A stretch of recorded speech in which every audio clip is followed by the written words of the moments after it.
আজকে নাকি সে তার বউ পাখিকে একটা গিফট দেবে, বাট কি গিফট দিবে সেটা কিন্তু আমি জানি না। তাই ও আমাকে বলে জানার দরকার নেই, শুধু রেডি হও আর আমার সাথে বেরো। তাই আমি হালকা একটু লিপস্টিক নিয়ে একটু হালকা রেডি হয়ে তার সাথে বেরিয়ে পড়ি গিফট নেওয়ার জন্য। একটা রিক্সা নিয়ে বেরিয়ে পড়ার সাথে সাথে দেখি যে এইখানে একটা মন্দির সাজিয়েছে আর পাশে একটা বিল্ডিংও সাজিয়েছে, জানি না কি একটা পূজা হচ্ছিল। তাই ফার্স্টে আমরা চলে আসি এখানে টাকা তোলার জন্য। টাকা তোলার পর আমরা শপিং কমপ্লেক্সে চলে আসি। সে নাকি আমাকে একটা গিফট দেবে, বাট এখানে আসার পরে জানতে পারি সে আমাকে একটা রিং লাইট গিফট দেবে।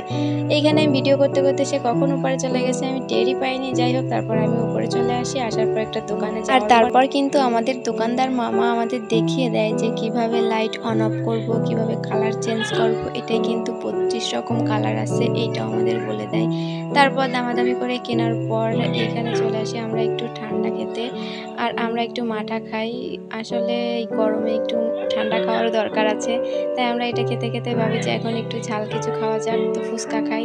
তারপরেই আমরা ফুচকার দোকানে চলে আসি আর আমি ওকে বলি যে আমি ভিডিও করি, তুমি আমাকে একটু খাইয়ে দাও।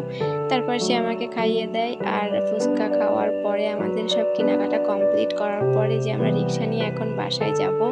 আর বাসায় এসেই সে কিন্তু আমার জন্য নুডলস রান্না করে। আসলে কিন্তু এটা ওই রান্না করছে। অনেকে ভাবতে পারো যে এইটা আমি রান্না করছি, আসলে না, ওই আমার জন্য রান্না করছে আর আমি ওকে খাইয়ে দিচ্ছি। তো আজকের ভিডিও এই পর্যন্ত, টাটা।